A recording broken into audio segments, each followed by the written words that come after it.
Hello everyone, welcome back. Today we're going to be talking about shooting this Palmetto AR-10. This is the PA-10 Gen 3 with this Winchester M118. Okay, so 175 grain. This is the good stuff. This is the premium stuff. Okay, I bought this back in December when. Yeah, it was December of 2023. We're now in March of 2024. Bought this back in December when I first got this this AR-10. However, I did not shoot it. I've done many videos on this Palmetto AR-10 shooting lots of different ammunition. And the reason why I had not shot it is because, first of all, that stuff's really expensive. So before I got to that stuff, which is like $2 a round, right? Something like $35 or $40 for a box of 20 rounds. So before I got to shooting that, I wanted to know, how much, how much of a gun I had here, right? What I had here. So first, like, I had this just with a red dot and a magnifier. Shot that for a while, so I basically learned the gun really good, got familiar with it. And at the same time, I bought this Primary Arms 5-25 by 56 scope, but I put this on a different gun. I put this on an AR-15, and I had it there for a couple of months, like 2 months, again, to familiarize myself with the scope on a gun that I was already familiar with. Okay? And basically, I don't know, something like 2 weeks ago, 2 or 3 weeks ago, I finally put these two together. And now I basically, I took this gun out to a 1,000 yard range, and shooting this Freedom Munitions 147 grain ammo, I was able to get at 1,000 yards. I got a 22-inch group with 8 out of 10 shots. The other two went off the paper, so that's like a 2.2 MOA, 1,000 yards. Okay, so at this point, I'm like, okay, I'm comfortable with this gun. Time to pull out the good stuff, right? And see what this gun can shoot. Okay, so let me jump ahead a little bit. And I'm going to show you guys the best group of the day that I got with this ammunition, and we'll talk about how I got there. Okay, so ignore the ones with the circle. That's with the Freedom Munitions. You're just looking at these 3 shots here that have no circles, and this was shot at 200 yards. So at 200 yards, I got a 3-shot group of 1 inch. Okay, so that's a half MOA at 200 yards. Okay, so first of all, I just kind of wanted to lay that down in case some people don't want to listen to all the details of how I got to this. So now I'm going to go through the details. Okay, so when I started. Okay, I started at 100 yards. Okay, and I basically I took 3 shots. Okay, so I took 3 shots with this Winchester M118, and now these 3 shots here, 1, 2, 3, with the little lines next to them. Okay, so at 100 yards, that's a half-inch group. Okay, so that's 3 shots. I said, wow, this stuff's doing really good. So then I decided, hey, I'm going to take another 3 shots right on top of this. Okay. So I took another 3 shots. First shot went like in that same hole, right? So there's 2 bullets in that hole right there, okay? And then the next one, I jerked, and then the one after that, I jerked. So I screwed up this group over here. Even with me jerking the trigger a little bit, the total group still came out to 1.5 inches, okay? Now, normally when I do these groups, I'll do a 5-shot group, and I'll take the best 4 out of 5. So if I was to do that, just take 4. It's actually 6 shots, but well, actually, if I take the best 4 out of 6, I got a half-inch. What is that? Yeah, half-inch group. But let's take the 5 out of 6, and we've got 1 inch. Okay. And if I include that one, then I open up to 1.5 inches. Okay. So right out of the gate, this thing is shooting pretty good, and I'm noticing though that it is pulling a little bit to the left, and I do have a bubble level on the gun, so I'm making sure that my cant is right. So I'm like, that might just be whatever, So at 100 yards, I'm like, okay, I'm not, I'm gonna ignore that that slightly left ship for a second. But I'm gonna say that that's like that's a pretty good group, right? We got let's call it 1 inch, okay. But if we look at the 3 shots, it's a half-inch group, or 4 shots, it's a half-inch group. So anyway, then I'm like, okay, let's go to 200 yards. But first, before I go up to the 200 yards, let me tell you guys this: when I'm shooting this at the 100 yards, I'm like the whole time that I'm shooting, I'm thinking $2 a bullet, $2 a bullet, $2 a bullet. Okay, so I'm like super like on edge with this, not to throw my shots, and that's the reason why I think I was overthinking this a little bit, and that's why I jerked that one and I jerked that one. Okay, so already I'm realizing that. Because here's the thing, I would bought 6 boxes of this stuff because this stuff's expensive, right?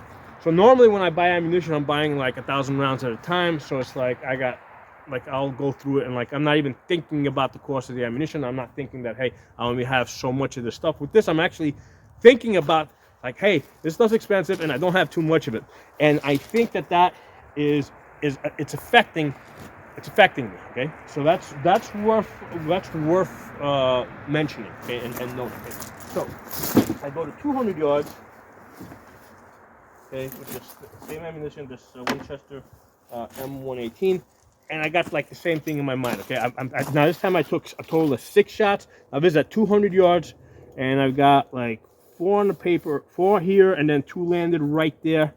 So I've got like a 3-inch group at 200 yards, which is like a 1.5 MOA. Okay, so not terrible, not great. Again, I know that like I'm being like super nervous with this stuff because like I really don't want to screw it up, and I think that's making me screw it up, right? Because normally I'm a lot more relaxed when I'm shooting ammunition because it's not a big deal. If I screw up, I just grab another box and I'll just shoot it again. You know, this I only wanted to shoot 1 box today, right? Because I'm like, okay, you know, this stuff I don't want to like shoot it all today. Okay, I told myself I'm only going to shoot 1 box of it. So I think that's definitely affecting me. Okay, so anyway, we got 3 inches, 3 inches at 200 yards. If we take the best 4 out of, best 5 out of 6, we're like at 2 3/4. So, yeah. So whatever. Okay. So next, I'm like, well, here's the thing. I noticed that at 200 yards, this thing is definitely pulling left. So I'm thinking to myself, you know, the last time I was shooting that AR with different, I've shot it with a couple of different ammunition, American Sniper over here with 2 different types of Freedom ammunition with Tula 308, and this thing is going dead center. And today I'm noticing that it's pulling left. So I'm like, okay, is it the ammunition or is it me? I noticed that the box was sitting a little crooked. I'm like, could it be throwing it off that much? I mean, I got a bubble level on the gun, so I'm like, I mean, the gun's straight relative to gravity.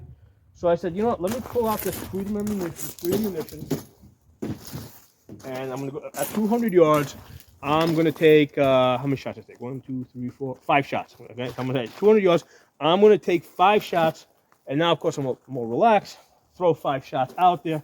And I get the ones over here. This is with Freedom munitions now. 1, 2, 3, 4, 5 with circles. Okay.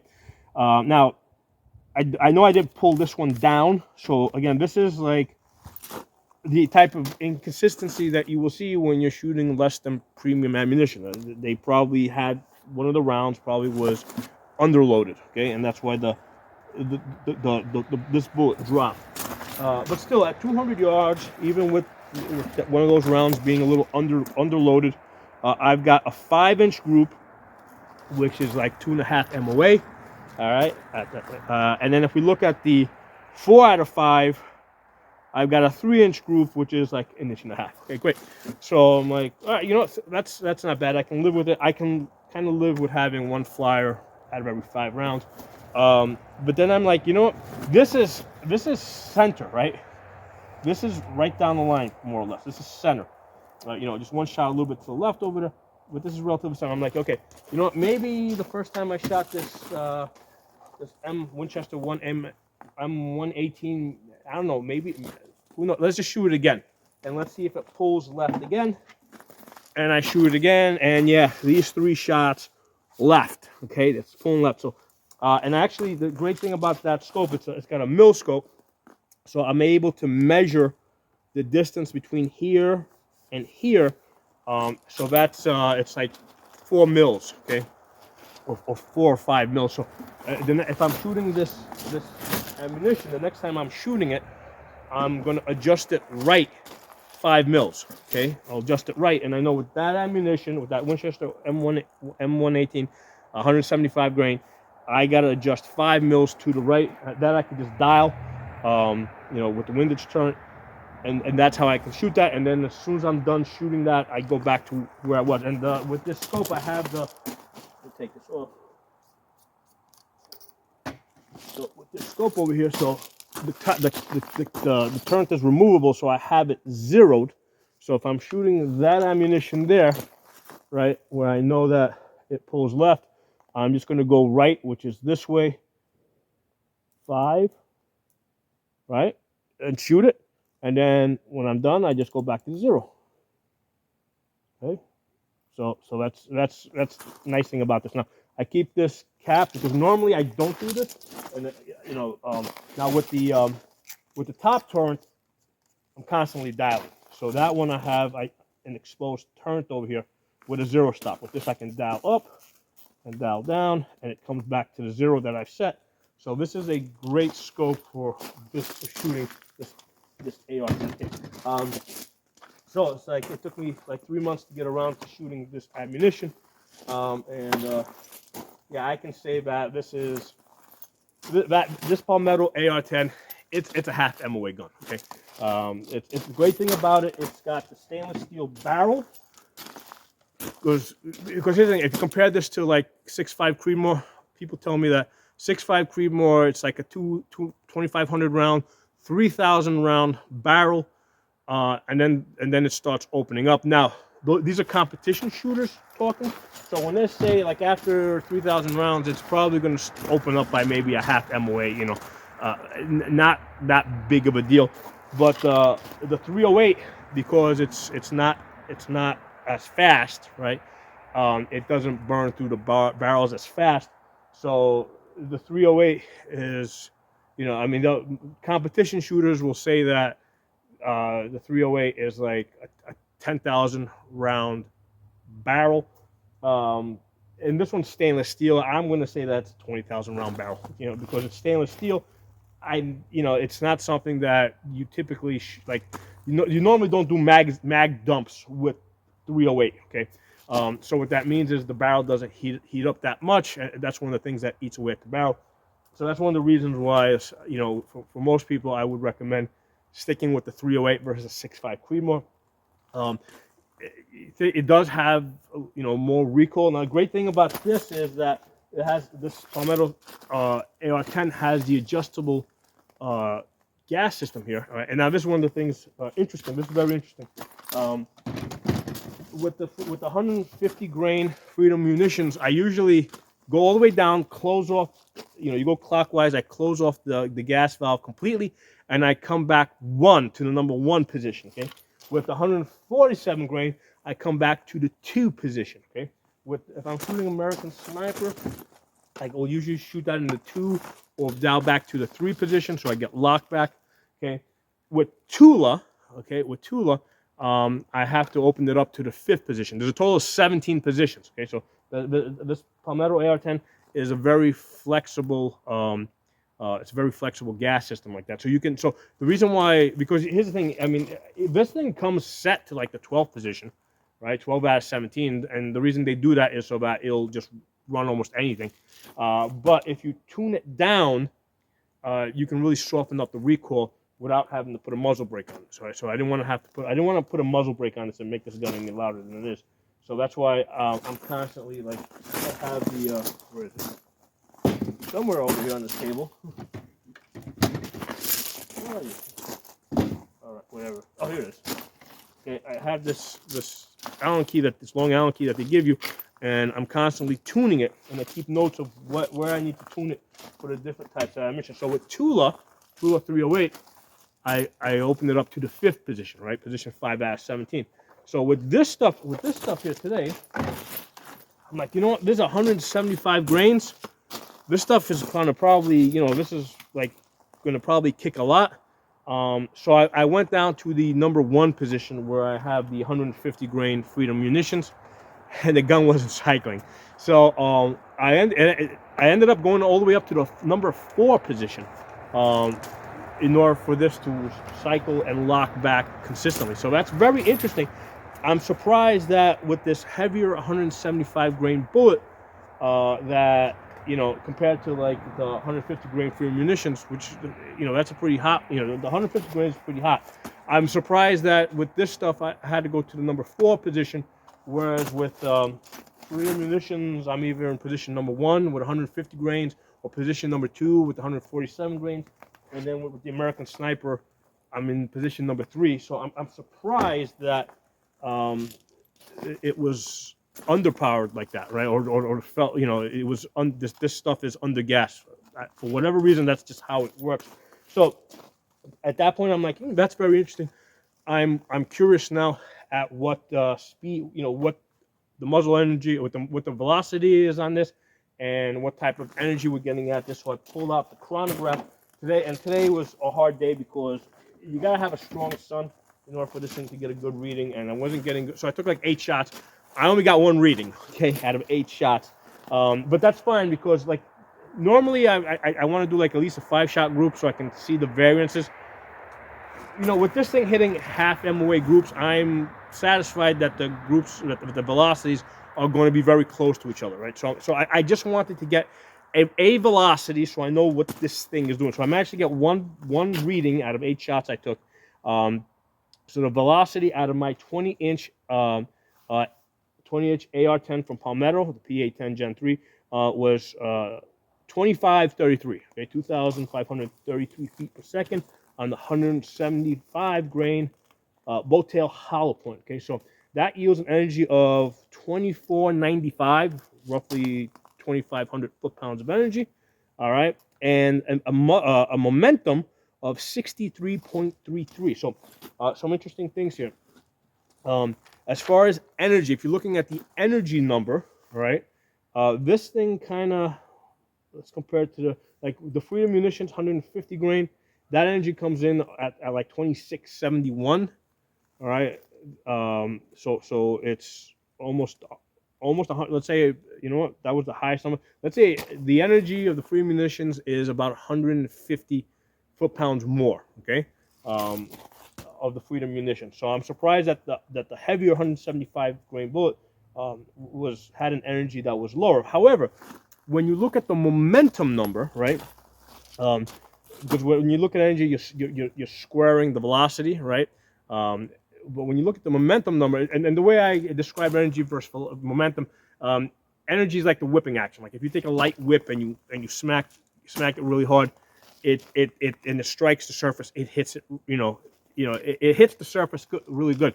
But momentum is more like when you punch something and its ability to drive through. So when you're shooting 308s, I think that, especially at distance, I think the momentum number is more important. So the momentum of this 175 grain M118 was 63.33, right? Let's say 63, compared to the momentum of the Freedom Munitions, which was 60. Okay, so there's about it has a momentum of 3 more, which sounds small, but it's actually significant. The momentum, the difference in this, like a difference of 3 units is actually significant. When you look at, let's say, 9mm, for example, it typically has a momentum of something like 18 or 19. And when you look at the momentum of a 5.56, it has a momentum of like 22. Okay, so there's a really small difference in the difference of the momentum between a 9mm and a 5.56. It's basically about 3 units, right? But when you look at the energy, right? Yeah, the 9mm got an energy of like 350, right? Versus the 5.56, which has an energy of like 1100, 1200. So there's a huge difference in the in the energy, but a very small difference in the momentum, and that kind of explains why, you know, 5.56 is really effective. Let's say at punching, like when it hits one of those steel rims over there, the 5.56 will penetrate it, whereas the 9mm will just bounce off of it, right? But if you're going through barriers, like multiple barriers of, let's say, sheetrock, or I've tested it on like steel drums, the 9mm actually gets more penetration through multiple barriers because it has that momentum, and it actually, you know, it has that ability to like punch. It's a heavier bullet, and it's able to really punch through. So I have found that 9mm actually, when you're going through multiple barriers, you know, it will either match 5.56 or will, in some cases, outdo it. So anyway, so I thought it was interesting how the energy, when I looked at the energy of this M118, the energy was less than the Freedom munitions by about 150 foot-pounds, right? But when you look at the momentum number, which is that ability to punch through, it has a momentum of +3 units, right? So it's better because of that heavier bullet. So I found that very interesting. So the other interesting thing, like obviously we're getting into like some real details here now. Other interesting thing, now I have a 50-yard zero on this 50-yard zero on this Palmetto AR-10, which basically gives you a second zero close to 200 yards. And the actual, interestingly enough, the actual impact, because it's never exactly perfect. So at 200 yards, you can see the Freedom munition is basically coming in, I don't know, about 2 inches high, right? Because you got one low, you got one high. It's about two inches high. That's where like the center of this group is. The Winchester M118 is coming in another 2 inches above that. So it's coming in about 4 inches high. So that's interesting how that's working out.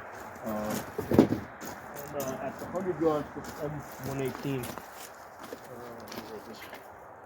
with the 50-yard zero, it's coming in at about, I don't know, 3.5 inches high. So yeah, you never get, you know, when you get like a 50-yard zero and you're supposed to have that second zero 200 yards, I mean, it's never perfect. You got to actually shoot the bullets out there and see what they do, and you can see there's a difference here between what the Freedom munition does. You know, that's averaging at 200 yards. It's actually averaging about 2 inches high. Okay, and the M118 is actually averaging about 4 inches high at 200 yards, and that's using the same hold. I got the chevron right underneath the bullseye. So you gotta actually shoot it. You know, I mean, nothing goes according to theory. Okay, you gotta shoot it and see what it actually does. Now, so in order to hit your target at 1,000 yards, you need to be able to send bullets out there to see where they impact and make corrections. So, practically speaking, this M118, even though it's more accurate, you're probably not going to have enough of this ammunition to be able to shoot for a very long time. Okay, I think I'm better off going out there with, 400 rounds of this stuff, where I can, I can spot my impacts and make corrections. So practically speaking, okay, for us that are paying for this right out of our pockets, right? If you're getting this stuff for free, that's a whole other story. But for those of you guys that are like me, that is actually paying for this stuff, this, even though it's more accurate, it's not very practical. At $35 to $40 for a box of 20, this stuff here for $17.50 that I paid for this, with free shipping, because I get like, I was getting like 800 rounds at a time. This stuff is a lot more practical because you can buy this stuff in bulk and you can go out there and you can shoot. And I was able to get to 1,000 yards with this. I got 8 out of 10 hits, at 22 inches, which is basically a man-sized target, right? I mean, that, I mean, I think that's more practical. So, I mean, yeah, 22 inches at 1,000 yards, that works out to 2.2 MOA on this, right? Let's say 2.5 MOA on this, versus a half MOA. Well, you know what? I think that more bullets is more valuable than, less more accurate bullets. So that's my opinion on this. Okay, so let me know what you guys think. Okay.